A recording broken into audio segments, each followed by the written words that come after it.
Baik. Ada hal penting di sini jemaah sekalian. Semua yang Nabi SAW lakukan adalah mukjizat dari Allah SWT, itu bukan berarti beliau mengetahui hal yang gaib.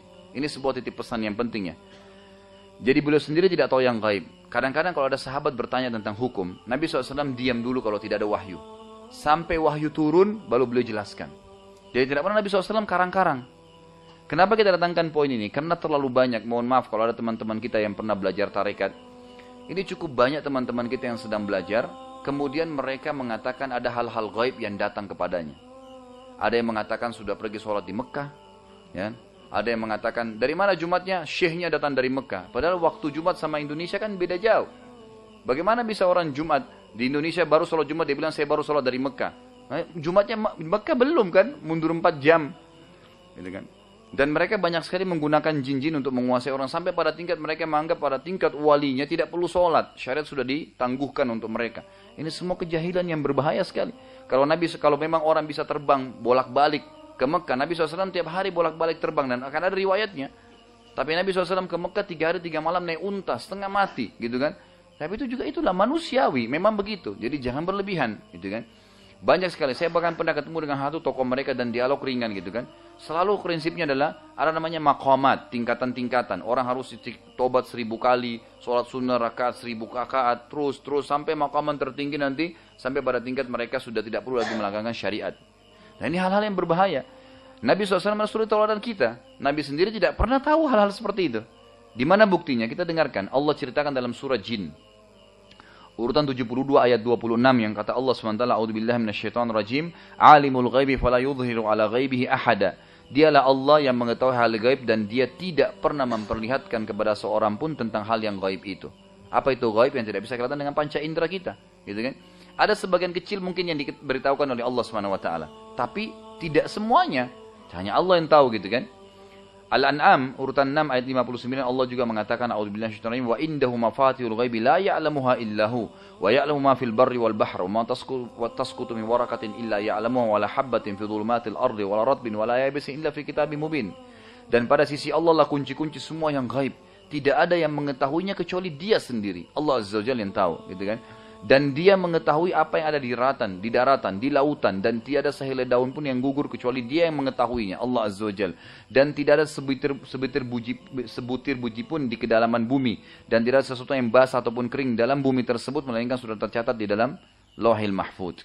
Kemudian dalam surah Al-An'am urutan 6 ayat 50 juga Allah SWT mengatakan, a'udzubillahi qul la aqulu lakum indi khazainul ghaib wa la a'lamul ghaib wa la aqulu lakum inni malak in attabi'u illa ma yuha ilai. Qul hal yastawil a'ma wal basir afala tatafakkarun.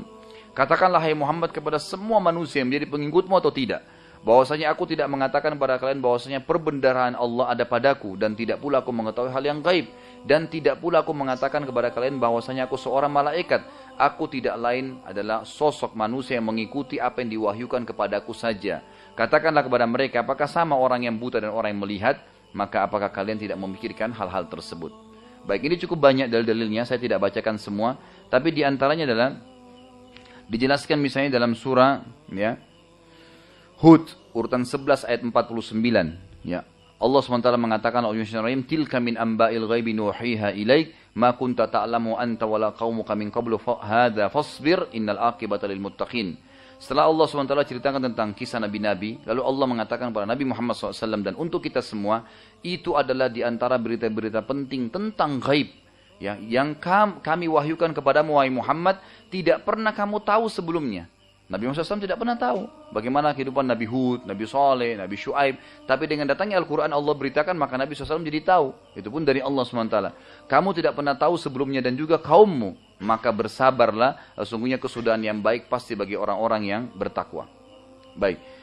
Siapapun yang percaya hal yang gaib selain dari Allah SWT maka berbahaya. Termasuk orang yang banyak mendatangi peramal dan dukun. Nabi SAW mengatakan dalam 2 riwayat yang sahih, yang pertama, barang siapa yang mendatangi dukun dan peramal serta bertanya padanya, tanya saja, ramal jari tangannya lah, tanya masalah kehidupannya, raut wajahnya, pakai kartu, ya apa saya tebak-tebak, ramalan bintang, semua dilarang dalam agama kita. Karena seorang mukmin hanya menggantungkan nasibnya kepada Allah Azza wa Jalla, itu asasnya, tidak menggantungkan pada benda-benda. Karena itu namanya tatayur, menggantungkan nasib pada benda. Ya Allah SWT menjadikan tatayur sebagai perbuatan syirik. Seperti orang mengatakan di Indonesia tangan kanannya gatal mau keluar duit, tangan kiri gatal mau dapat duit. Kan gitu.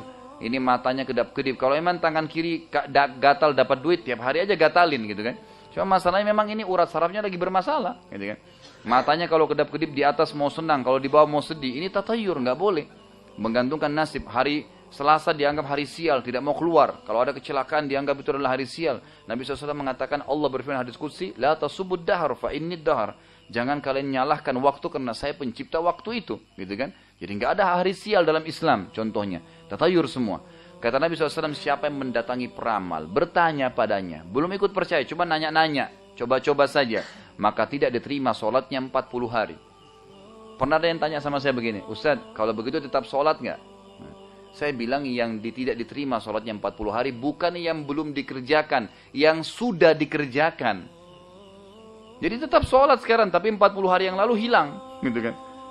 Jadi yang sebelumnya, bukan sesudahnya gitu.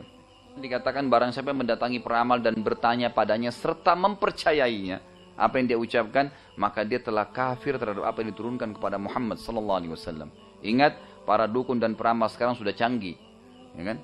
Mereka sudah tidak lagi menakutkan pakai tongkat ya tengkorak, enggak, sekarang sudah gagah-gagah gitu kan ya, ada Tommy Refail, ada ya banyak sekali yang lain-lain, itu semua itu